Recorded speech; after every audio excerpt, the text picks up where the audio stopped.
I'm gonna make another video on a Springfield Prodigy. I posted one a few months ago. It was a 4 1/4 model. I liked it, but I want to get the Genghis comp from Monster Tactical, and I want to keep the front sight. I didn't want it pushed back any further than it was going to be. So I went ahead and got rid of it, and I got the 5" so that when it's chunk ported, the front sight's sitting about where the 4 1/4 is.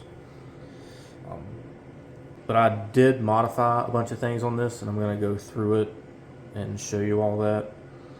I'll talk about how it's run, how it's been, and how the performance is being modified the way that it is.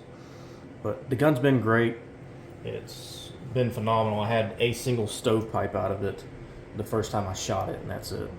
No other issues.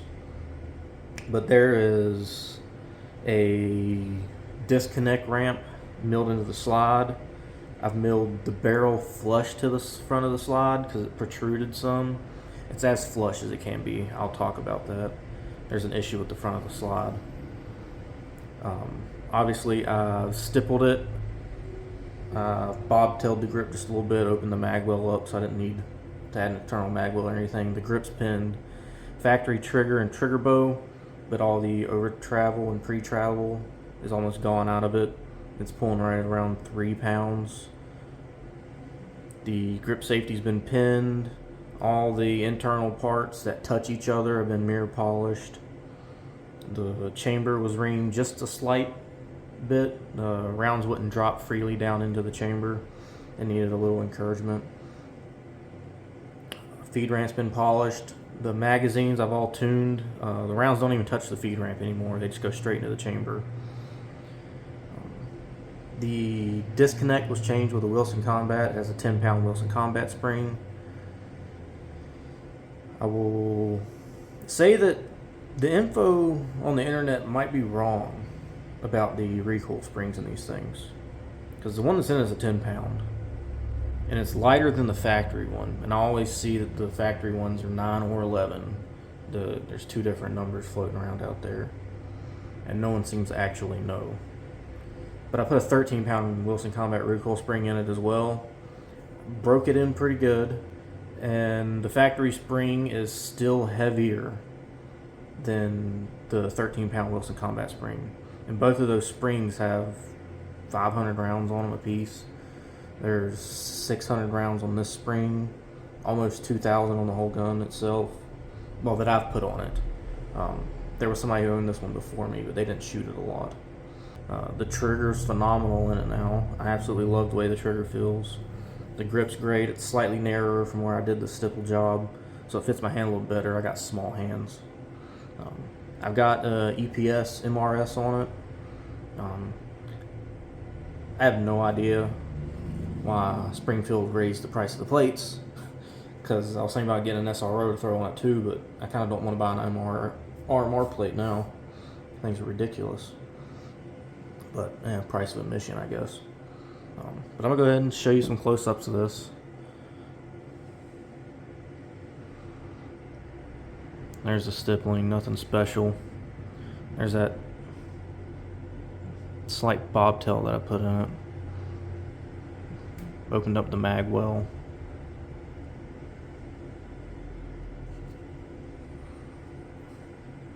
There's the other side.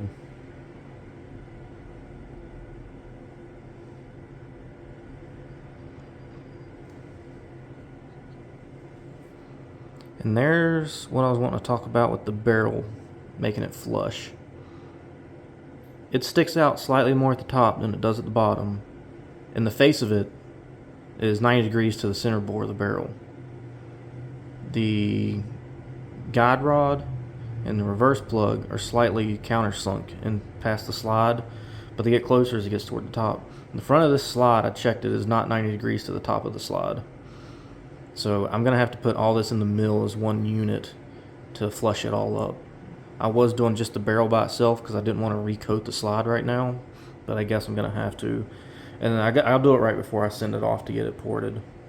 That way he can just go ahead and coat it all together. There's all the parts. There's the factory trigger. All I did was run like 1500 grit sandpaper over it and took the finish off of it. I just wanted something else that matched the barrel. But I'm probably going to send the barrel off and get it DLC coated, just so it's all black, and then I'm going to change the trigger out. But right now, this does have the factory trigger and trigger bow in it. Let me show you that this thing's clear.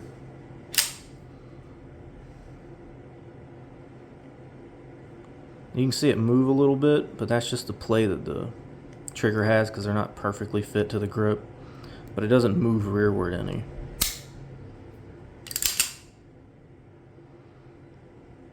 The reset. I take my finger off, it's still set in there. That's the wall.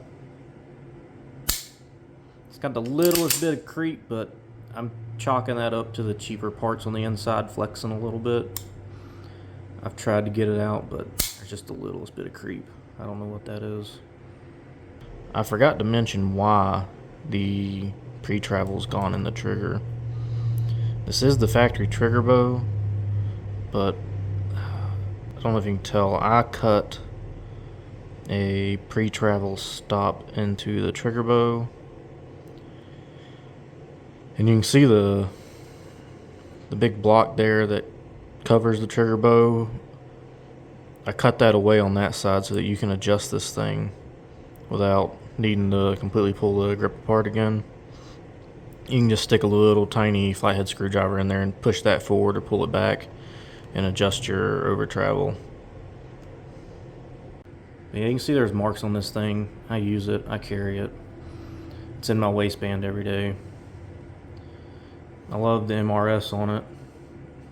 This is the the MRS is 2 MOA. It's a pretty nice dot. Oh. Cameras and red dots don't mix. Whatever. But yeah, this thing's pretty slick.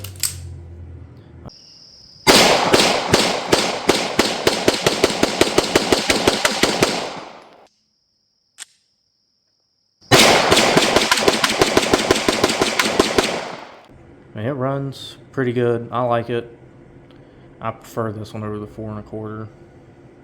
I'm gonna, like I said, take it and get it ported. But I'm gonna pull this slide off real quick and show you the detent ramp that's in the slide. Okay, I got all that tore down. Here is the disconnect ramp that's been milled into the slide. Okay, it works. It's clean. A lot of people in one of the Reddits was concerned that it might cause a feeding issue, but it absolutely will not. There is no reason to believe that any disconnect ramp in any slide on any 1911 will ever cause a feeding issue.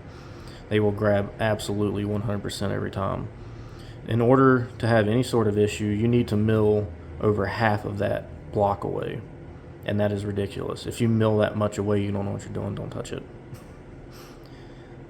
Because even with the way it is right now, there's still 60% engagement with the case head, so there's absolutely no reason to be concerned about it. But it runs great and it's super slick. You don't even feel the disconnect anymore. It's probably hard to tell. You might see a shiny edge here, but all these sharp edges have been chamfered down to about a 45-degree angle on all the rails too, where it all connects. Just slightly, even with the barrel lugs, they're chamfered down just a little bit. There's no extra play induced by doing that. All it's doing is giving me room to have a little bit of copper fouling and some carbon buildup so that it can keep running when it's really dirty instead of jamming up. I didn't want this thing to be super tight. I know that's the whole point of having a 1911 is the good trigger and the super tight tolerances. They run smooth and clean and really fast, and this one still does. It runs great and it runs amazing. 10 rounds real quick. See how fast I can dump it.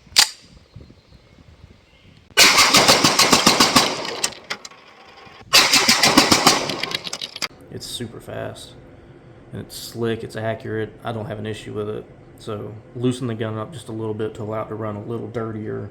Yeah, here's the factory 2-piece guide rod. I do want to replace this thing. As you can see, all the finish is gone off of it pretty much. I mean, that's pretty much it. It's pretty much all that's been done to it. Like I said, it's a little looser than what you'd expect from a high-end gun, and I'm perfectly okay with that, because that means it'll run longer, dirtier. And this one does run.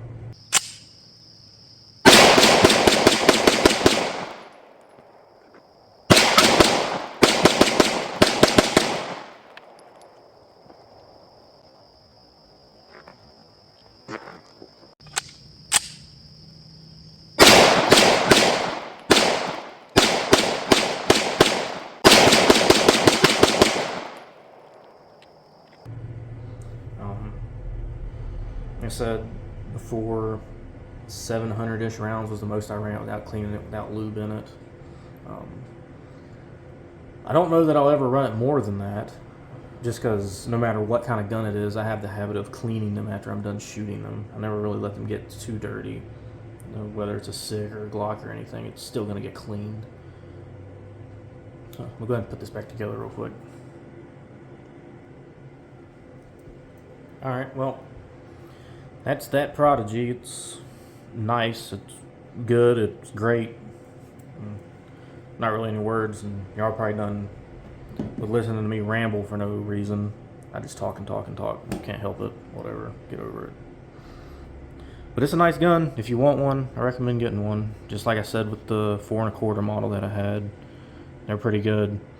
I mean, the gun itself, I changed the recoil spring and the disconnect in it just because I had it. Other than that, there's no money in it to make it run absolutely flawlessly.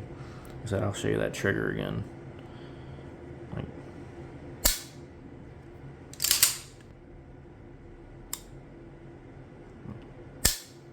love it. And there's that pin grip safety.